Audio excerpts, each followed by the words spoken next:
Hey folks, how's it going? So, I'm going to teach you how to solder. I've been working in electronics since 2002, doing all types of soldering, hand soldering, machine soldering, surface mount soldering,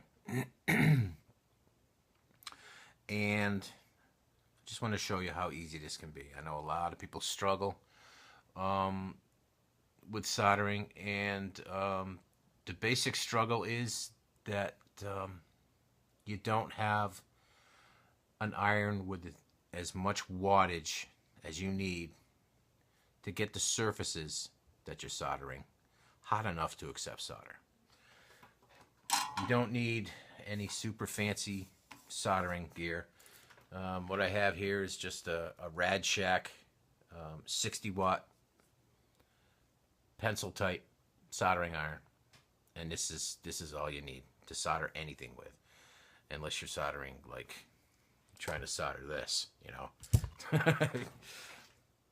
So take it down to the bench here and show you a few basics, and show you it's not tough once you know the tricks. So let's go down to the bench.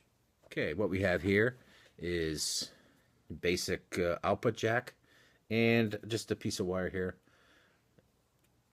We've already tinned the wire. I'll tin it again just to show you.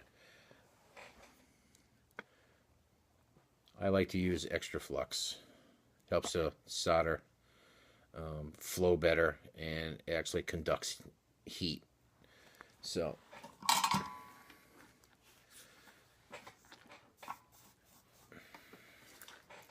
just heat the wire and then add a little solder to it. Let's hit it with a little more flux. This iron just might be a little too hot for this.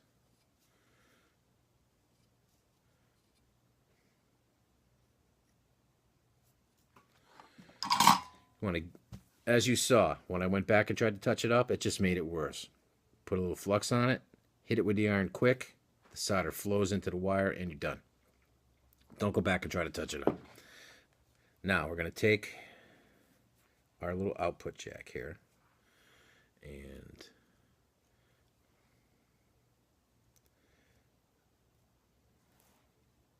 got the wire through the lug. We keep this focus, will be good. Now the trick to soldering is you want to get your lug and your wire both hot at the same time, and then add your solder. Now what I have here, this is some pretty thick solder. So here's a little trick. If you don't have any thin solder, you take a pair of smooth jawed pliers. You see on the inside they're smooth, and take your solder and just squeeze it, and it flattens out your solder, and it will allow you better control over how much solder goes into your joint. So we're going to want to put a little flux on the lug, and what happens when you put the heat to it is it activates the flux, and it creates a little bit of an acid which cleans all the surfaces, which helps your solder to stick. So I'm going to heat the lug first because it's much bigger than the wire, and then we'll just add our solder. We got both the wire and the solder hot, and then added the solder to it.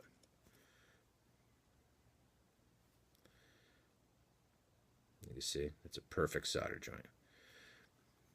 Now if you got a little too much wire hanging out the back, take a small pair of cutters and just snip it off. Now I'm going to take a little naphtha and clean the flux residue off. You don't need to clean rosin flux residue off because it's a natural substance. Rosin is made from pine tree sap.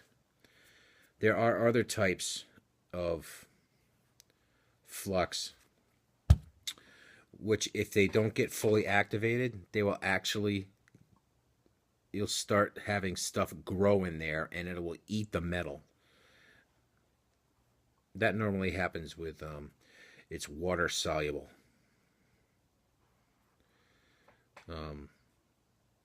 Flux.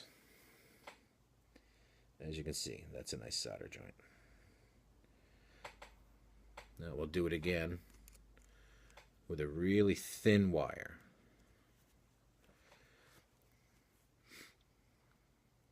First thing we need to do is, this is the kind of wire you would have on a pickup. Multi-strand, like 4 or 5 of them in there. I'm going to get a little flux on it. And with a wire this thin, all I want to do, you don't really need to heat it up much. You don't want to heat it up and then add the solder. You're just going to get a little solder on your tip.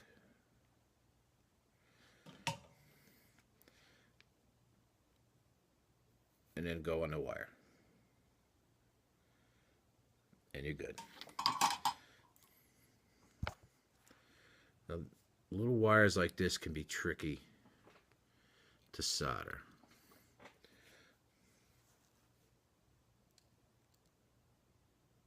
Get it in the lug.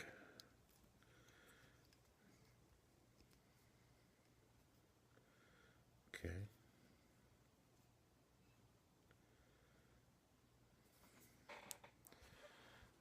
I'm going to put a little more flux on the lug.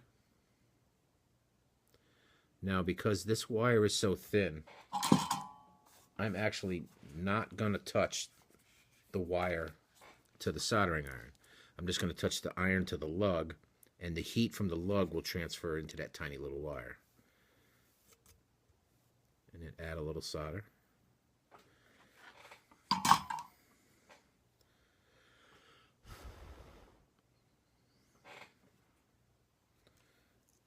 And there is that solder joint.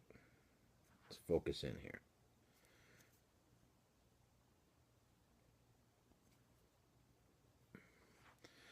Again, you got extra coming out, just snip it off.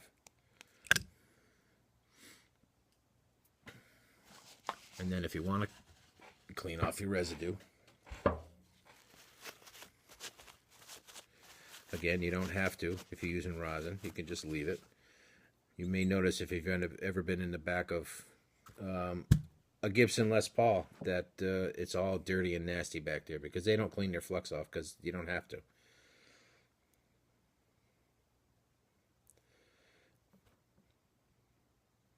The trick here is heating the lug and the wire up to the as close to the same temperature, and then adding your solder. Don't put your iron on it and then start adding solder because everything is not hot and it won't accept it. Now let me show you how to solder to a pot. A lot of people have trouble with this. Let me show you how to do it. Here's your pot. Now, a lot of times when wiring pots, you use this metal braided type of wire here. If you peel the metal braid back, you can slide it back on the wire.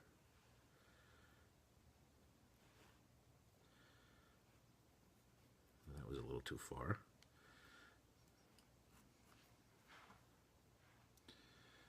Okay.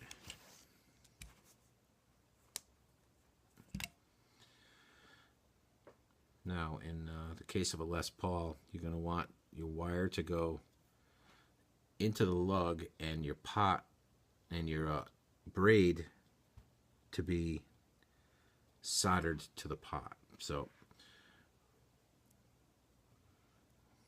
first thing we're going to do is, see, now this stuff all slides back, so the wire, and once you solder it, you can move it back into place. So what we're going to do is always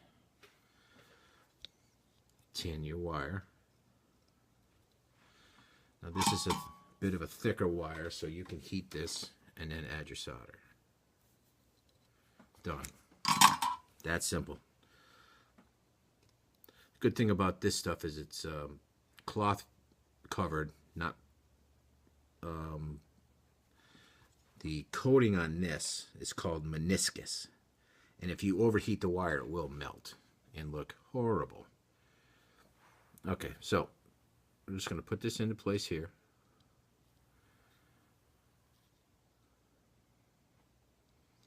Just lay it across. Put a little flux on our lug.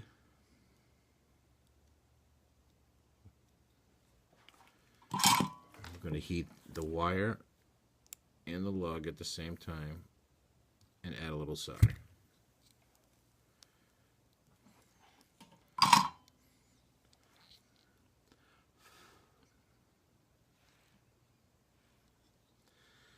Now if you look at that, you see, perfect solder joint. Now the tricky part, soldering the braid to the back of the pot. This looks like it's been sanded because this is a pot that I just recently took out of a rewire job, and there was some incredibly bad solder joints on it. So I cleaned that all off and sanded it. I'm going to put a little flux on the pot. You want to heat the back of the pot up and add some solder, but don't hold it there for too long. You never really want to hold your soldering iron on a joint for any more than like 3 to 5 seconds. So we're just going to stick it there and then add some solder. See how quick that was? In and out. Now that you have a little base of solder on the pot, we're going to put some flux on the metal braid. I'm going to come over here and just flatten out the edge of the metal braid. Just like that. Now, you want to heat the braid and the puddle of flux that you have down here. When you do that, the solder will flow up into the braid.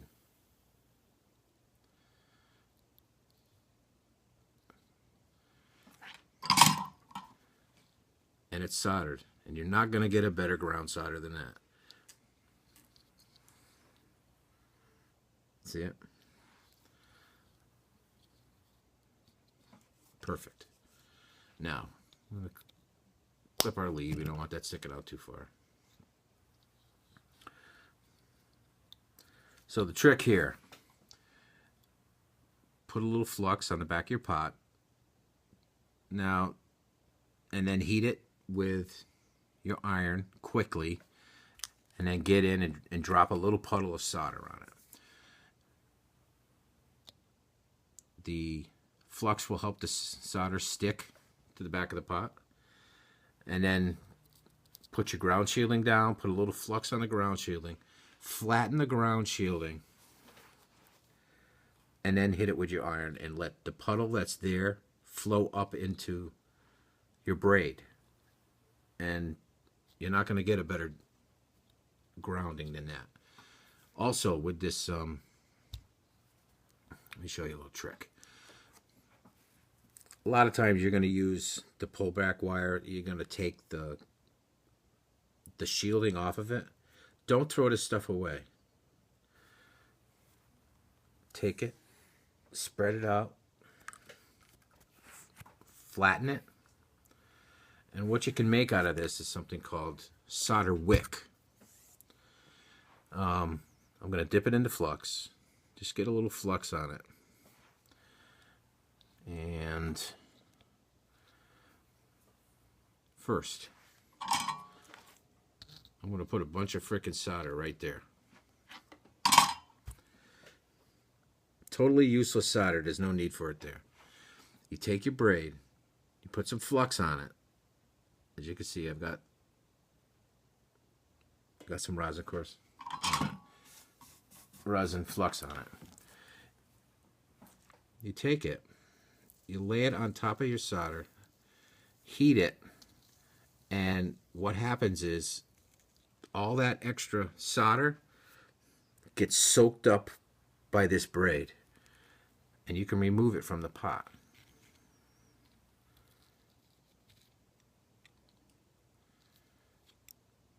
Just like that.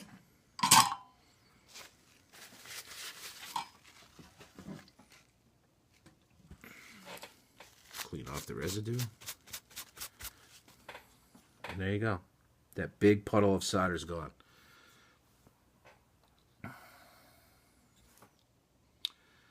And that's pretty much it. People make soldering much more difficult than it actually is. The trick is the surfaces that you're soldering to, you have to get at the same temperature. You have to heat them up and then add your solder. And then the solder will flow very nicely. Okay, that's it. That soldering iron I was using was 60 watts. You want to make sure you have enough wattage to heat up whatever you're soldering. If you're soldering pots, you want to make sure it gets hot enough. 15 watts, 20 watts, 30 watts, not going to do it. Got to go 50, 60 watts. And that's not an expensive soldering iron. It was under $20. I think it was $16. So, hope that helps you guys out. Because basically life is too short for crappy solder joints. Anyway, we'll see you guys in the next video. You guys behave yourself. Peace.